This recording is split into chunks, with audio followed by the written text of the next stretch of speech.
Hi friends, welcome to Prithvi talks. నేను మీ పృథ్వీ చంద్ పెరిగల.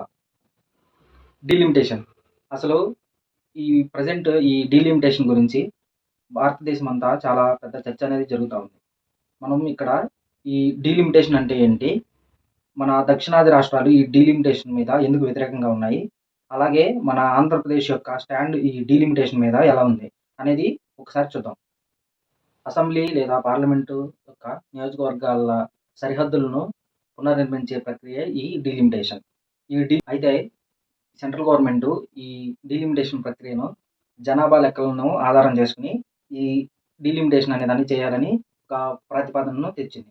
అయితే ఇక్కడ వచ్చిన సమస్య ఏంటంటే, ఈ దక్షిణాది రాష్ట్రాల్లోనైతే పాపులేషన్ అనేది చాలా తక్కువ ఉంది. అదే ఉత్తరాది రాష్ట్రాల్లో చూసుకుంటే పాపులేషన్ అనేది ఎక్కువ ఉంది. ఎందుకు ఇలా జరిగిందంటే, మనకి ప్రీవియస్‌గా ఉన్న గవర్నమెంట్స్ అనేవి ఈ కుటుంబ నియంత్రణ అనే ఒక స్కీమ్‌తో జనాభాని తగ్గించాలనే ఉద్దేశంతో అలా ఒక స్కీమ్ తీసుకొచ్చింది. దాన్ని మన దక్షిణాది రాష్ట్రాలు ఫాలో అవ్వి ఈ జనాభాని అనే దాన్ని తగ్గించాయి. కానీ ఉత్తరాది రాష్ట్రాల్లో దానికి వ్యతిరేకంగా జరిగింది. అందుకే అక్కడ పాపులేషన్ అనేది ఎక్కువగా ఉంది.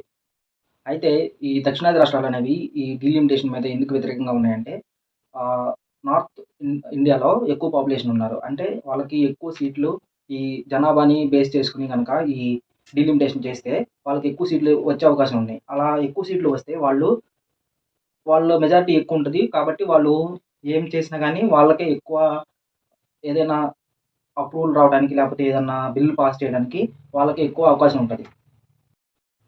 అదే ఈ దక్షిణాది రాష్ట్రాలకు వచ్చినయి చూసినట్లయితే ఇక్కడ జనాభా తక్కువ ఉండడం వల్ల తక్కువ సీట్లొస్తాయి. సో, ఇలా తక్కువ సీట్లు రావడం వల్ల ఎలా ఉంటదంటే, ఈ ఏదైనా బిల్ పాస్ చేసేటప్పుడు మన దక్షిణాది రాష్ట్రాల యొక్క ఉనికి అనేది అంతగా తెలీదు.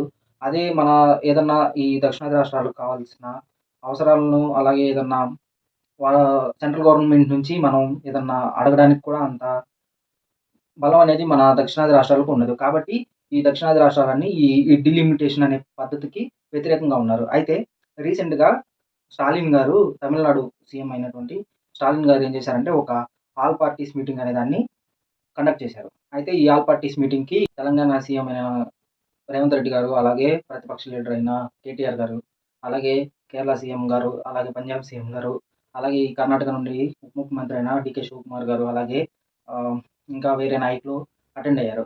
అయితే ఇక్కడ వాళ్ళేం తీర్మానం చేశారంటే, ఈ డీలిమిటేషన్ ప్రక్రియ మేము వ్యతిరేకమేం కాదు. కాపోతే అందరికీ సమానంగా ఉండేలాగా ఈ డీలిమిటేషన్ అనే ప్రక్రియను చేయాలని వాళ్ళు ఒక తీర్మానం చేశారు. అలాగే అయితే ఇక్కడ మన ఆంధ్రప్రదేశ్ యొక్క రిప్రజెంటేషన్ అనేది చాలా నామమాత్రంగానే ఈ ఆల్ పార్టీస్ మీటింగ్‌లో కనబడింది. ఎలాగంటే కనీసం మన సీఎం అయిన చంద్రబాబు నాయుడు గారు, అలాగే ఉప ముఖ్యమంత్రి అయిన పవన్ కళ్యాణ్ గారు కనీసం ఈ డీలిమిటేషన్ మీద వాళ్ళ యొక్క స్టాండ్ ఏంటి అనేది ఇంతవరకు చెప్పలేదు.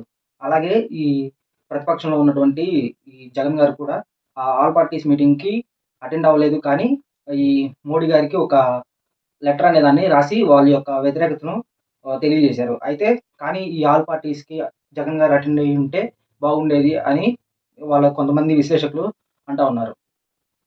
ఇక్కడ చూసుకున్నట్లయితే మన ఆంధ్రప్రదేశ్‌లో ఉన్నటువంటి పొలిటీషియన్స్ అందరూ కూడా వాళ్ళ యొక్క వ్యక్తిగత అవసరాలను పక్కన పెట్టి, అలాగే వాళ్ళు కూటమిలో ఉన్నప్పటికీ ఆ బీజేపీకి అనుకూలంగా కాకుండా మన రాష్ట్ర ప్రజలకు, అలాగే మన రాష్ట్ర ప్రజల యొక్క ఉనికిని దేశ చట్టసభల్లో కాపాడుకునే విధంగా ఈ డీలిమిటేషన్ ప్రక్రియ అనే దాన్ని వ్యతిరేకించి ఆ డీలిమిటేషన్ ప్రక్రియను కావాల్సిన విధంగా సమగ్రంగా అందరికి సమానంగా ఈ సీట్స్‌ని పంచే విధంగా చేసేలా మీరు కూడా పోరాటంలో భాగస్వాములయ్యి మన దక్షిణాది రాష్ట్రాల ఉనికిని కాపాడాలని కోరుకుంటూ, థాంక్స్ ఫర్ వాచింగ్.